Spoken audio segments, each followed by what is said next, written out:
finally back reviewing movies on YouTube, and the first movie that I review is crazy as hell.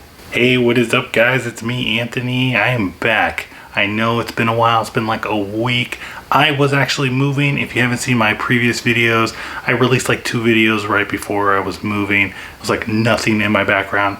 Now I got stuff in my background. This is probably not going to be the final look of the background. I don't even know what I want to do. I probably don't even care how it looks.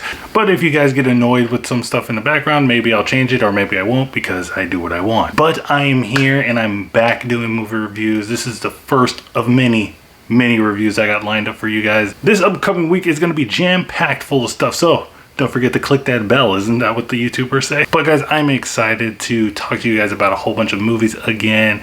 We're going to ramp it up. 2021 is going to be a crazy year. I'm going to have a lot of videos for you guys, a lot of different ideas, some top 10 lists, some rankings, some tier stuff. But guys, I'm here to give you guys a movie review for the new Nicolas Cage film, Willy's Wonderland. This movie actually got on my radar because of this other YouTube channel called 3C Film Reviews. Go check that guy out. He is great. He does a lot of movie news on there and also some movie reviews. But that was the channel that got this movie on my radar, and I'm so glad that it did, because this is the weirdest film that I've seen in a while. Definitely one of the weirder Nicolas Cage films. Is it his best film? No, it's not, but it's actually pretty good. So Willy's Wonderland sees Nicolas Cage driving into a random ass town, and all of a sudden his tires pop because he rolled over some spikes.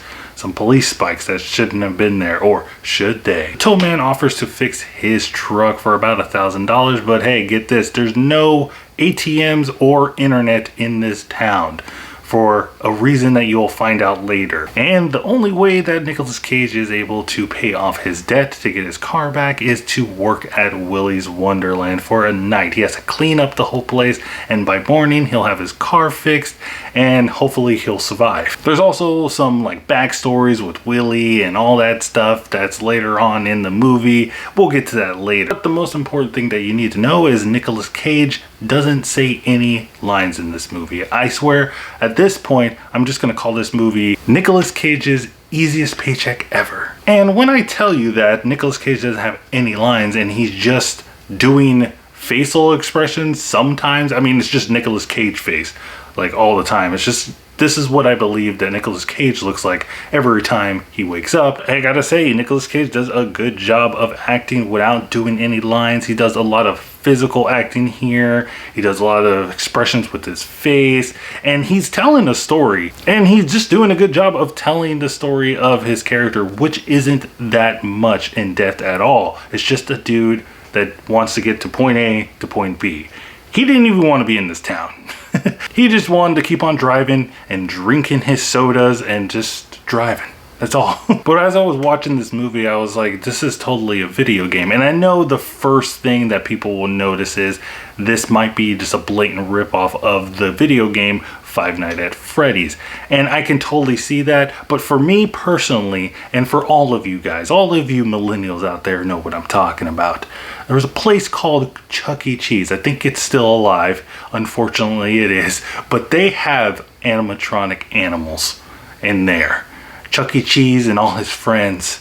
And that thing has terrified me ever since I was a little kid. I remember the most recent time that I went there. It wasn't recently, you know, I don't just go there. I was about 13 and my cousins were like a lot younger than me, and I remember going there and just turning my head and seeing those creepy animatronic dolls, and I was just like, please help me. But since we don't have a Friday Night at Freddy's movie, this is the next best thing. And like I've been saying, it's good. If you are a fan of Friday Night at Freddy's, I think you'll enjoy this. You probably might be mad because you're just waiting for that movie to come out, but this will tide you up. And I don't want to talk about the animatronics too much, but they are amazing in here. They do a good job. You know how I am, guys. I like practical effects. I like old school movies. And when I mean old school, it's old school for me because I grew up in the 90s, so I watched a lot of 80s movies, and they had a lot of practical effects, a lot of animatronics, and I just grew to love that kind of stuff. And this movie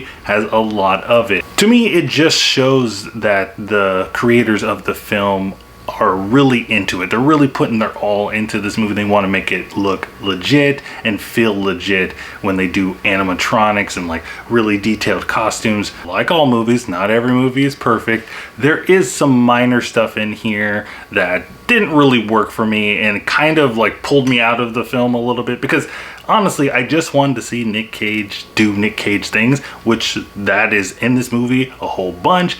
But there's other characters that come in here that don't add anything to the film. There is one girl in here named Liv who is pretty much just there to tell the story behind Willy's Wonderland. She pretty much just comes into the movie, explains what everything is going on, and that's pretty much it. She's pretty much just there and just hangs around for the rest of the movie. But like I said, other than that, the movie is great. If you are a fan of Nicolas Cage, which I think only fans of Nicolas Cage would want to be interested in this movie, or if you're a fan of Friday Night at Freddy's and want to just be mad at a movie that isn't Friday Night at Freddy's, then you should definitely go check this movie out. But guys, let me know what you think of Willy's Wonderland in the comments down below. Did you like it? Did you hate it? Is this one of Nicolas Cage's best films? Is it one of its worst films? Do you like him not talking at all? Do you think the characters in here suck? Let me know in the comments down below. Also guys, don't forget to like, subscribe, and I guess ring that bell if you want to stay notified for future videos that are going to be coming out. And remember guys, keep watching movies.